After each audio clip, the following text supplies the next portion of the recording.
MSS news मध्ये आपले मनपूर्वक स्वागत। आता पाहूया आजच्या काही ठळक घडामोडी। अशाच नवनवीन घडामोडी पाहण्याकरिता आपल्या MSS न्यूजला लाईक करा, सबस्क्राइब करा, तसेच अनेकांना ग्रुपमध्ये फॉरवर्ड करा व बेल आयकॉन प्रेस करून सदस्य व्हा। श्रीरामपूर नगरपालिकेने 7 दिवसापूर्वी दिलेल्या नोटिसीची मुदत संपल्यानंतर आज सकाळी 10:30 वाजता नगरपालिकेचे अतिक्रमण विरोधी विभागाने मुख्याधिकारी मच्छिंद्र घोळ, अतिक्रमण अधिकारी संजय शेळके, नगर अभियंता सूर्यकांत गवळी आदींच्या फौज फाट्यासह बेलापूर रोड पासून रस्त्यावरील अतिक्रमणे काढण्यास सुरुवात केली। मोठ्या प्रमाणात लोकांच्या मालमत्तेची नासधूस झाल्याचे दिसून आले। सदर मोहीम राबविताना पोलिसांचा तगडा बंदोबस्त ठेवण्यात आला आहे।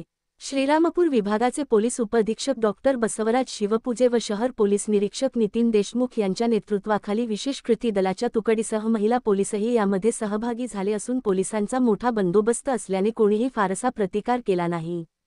2 JCB, फायर फायटरची गाडी आणि इतर नगरपालिकेचा स्टाफ यांच्या सहकार्याने सदरची अतिक्रमण मोहीम राबविली जात आहे। यावेळी रस्त्यावर बघ्यांची खूप मोठी गर्दी झालेली आहे। बेलापूर रोडला पश्चिम बाजूने ही मोहीम सुरू झाल्यानंतर पूर्वेकडील लोकांनी स्वयंस्फूर्तीने आपली अतिक्रमणे काढायला सुरुवात केली आहे। खूप मोठ्या प्रमाणात या ठिकाणी पत्र्याचे शेड, दुकाने पुढे आल्याचे दिसून आले। अनेकांनी आपले सामान हलवण्यासाठी पूर्ण कुटुंब रस्त्यावर उतरवल्याचेही दिसत आहे। सदरची अतिक्रमण मोहीम थांबवावी किंवा दुकानदारांचा सहानुभूतीने विचार करावा याबाबत शहरातील राजकीय पक्षाच्या नेतेमंडळींनी जिल्हाधिकाऱ्यांना जाऊन साकडे घातले। आमदार हेमंत ओरगले, माजी नगराध्यक्ष अनुराधाताई आदेक, माजी उपनगराध्यक्ष करण ससाने आदींनी जिल्हाधिकाऱ्यांना भेटून याबाबत विनंती केली।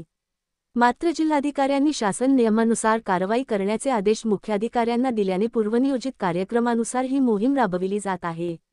सदरची मोहीम सुरू राहणार असून नागरिकांनी आपापली अतिक्रमणे काढून घेऊन आपले नुकसान टाळावे व नगरपालिकेला सहकार्य करावे असे आवाहन मुख्याधिकारी मच्छिंद्र घोळ